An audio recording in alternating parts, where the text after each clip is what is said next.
Baghdad की गलियों में एक बोसीदा मकान था जिससे फाका ज्यादा बच्चों की सिसकियां और एक औरत के शिकवे सुनाई देते थे। उस घर का सरबराह यूसुफ बीमारी और तंगदस्ती के बोझ तले झुका हुआ अपनी किस्मत को तकता खड़ा था।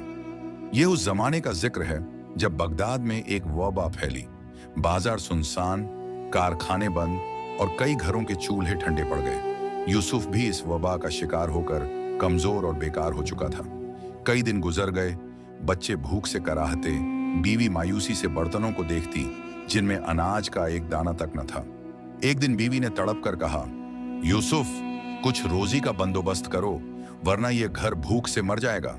यूसुफ ने आंखें झुकाए कहा, मैंने कभी जानबूझकर बेकारी नहीं की, मगर बीमारी ने मेरी ताकत छीन ली है।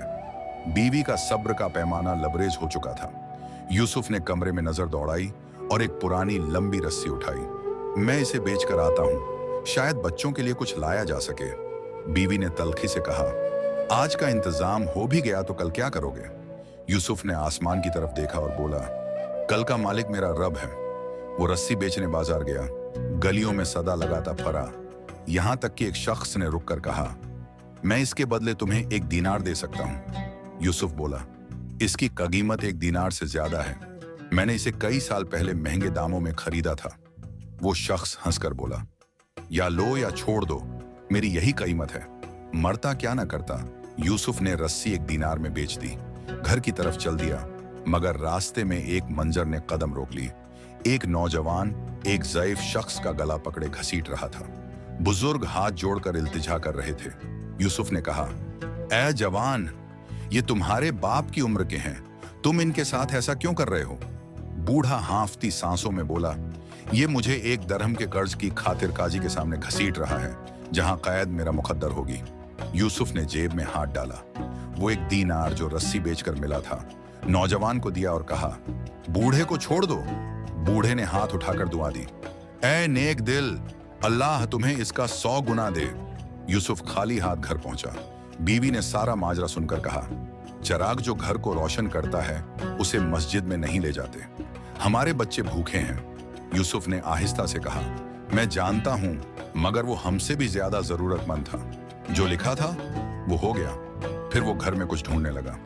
बच्चों का पुराना बिस्तर नजर आया। बीवी ने रोका, मगर यूसुफ ने कहा, बच्चे भूखे हैं, बिस्तर के होने ना होने से क्या फर्क पड़ेगा। वो बिस्तर उठाकर बाजार गया। कई लोग कीमत सुनकर पलट गए। आखिर एक शख्स ने 3 दीनार में खरीद लिया। यूसुफ खुश हुआ कि आज घर का पेट भर जाएगा, मगर रास्ते में उसने एक बूढ़ी औरत को अपने बेटे से कहते सुना, मुझे हकीम के पास ले चल, मैं ज्यादा देर नहीं जी पाऊंगी। बेटे ने आंखें नीची करके कहा, मेरे पास दवा के पैसे नहीं। यूसुफ ने वो 3 दीनार उसके हाथ पर रख दिए और कहा, वालिदा की खिदमत करो, ये तुम्हारी सबसे बड़ी दौलत है। वो घर आया तो बीवी ने फिर खाली हाथ देखकर आंखों में आंसू भर लिए। यूसुफ बोला, अल्लाह बेहतर रिज्क देने वाला है, कल कुछ और ढूंढ लेंगे। अगले दिन उसने एक पुराना कूजा उठाया और बाजार जा पहुंचा, मगर कोई उसे खरीदने पर राजी न हुआ। शाम को एक मछली फरोश मिला। उसने कहा, ये कूजा मुझे दे दो, ये मछली ले जाओ। यूसुफ ने सौदा कर लिया और घर आ गया। बीवी ने मछली का पेट काटा तो अंदर से एक चमकता हुआ मोती निकला। अगले दिन यूसुफ मोती बाजार ले गया। जौहरी ने बड़ी कीमत अदा की। यूसुफ के घर में खुशहाली लौट आई।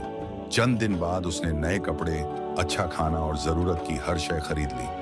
फिर एक दिन एक दरवेश उसके दर पर आया और कहा, ऐ यूसुफ, अल्लाह की राह में कुछ दे दो।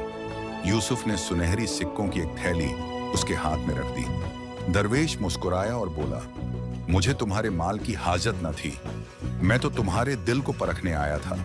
ऐ यूसुफ, तुम उस मुकाम पर पहुंच गए हो जहां कुछ लोग बरसों की इबादत में भी नहीं पहुंच पाते। ये कहकर दरवेश ने दुआ दी और रुखसत हो गया, और यूसुफ के घर में हमेशा के लिए बरकत और सुकून उतर आया। यूसुफ ने 3 बार अपने फायदे का मौका छोड़कर दूसरों की मदद की, हालांकि वो खुद भूखा और मोहताज था। बज़ाहिर वो खाली हाथ घर लौटा, मगर अल्लाह ने उसकी नीयत को देखकर मोती के जरिए ऐसा रिज्क दिया जो हमेशा के लिए काफी हो गया। ये किस्सा हमें सिखाता है कि जरूरतमंद की मदद पहले करो, चाहे खुद मुश्किल में हो। ईमान और तवक्कुल सबसे बड़ी ताकत है। जो हम दूसरों के लिए कुर्बान करते हैं वो हमें किसी न किसी शक्ल में कई गुना बढ़कर वापस मिलता है। अल्लाह के खजाने लामहदूद हैं, मगर वो दिलों को आजमाता है। ये वही उसूल है जो सदियों से सूफिया, दरवेश और सालेहीन बताते आए हैं। जो तुम अल्लाह की राह में दोगे वो तुम्हारे पास उससे बेहतर शक्ल में लौट आएगा।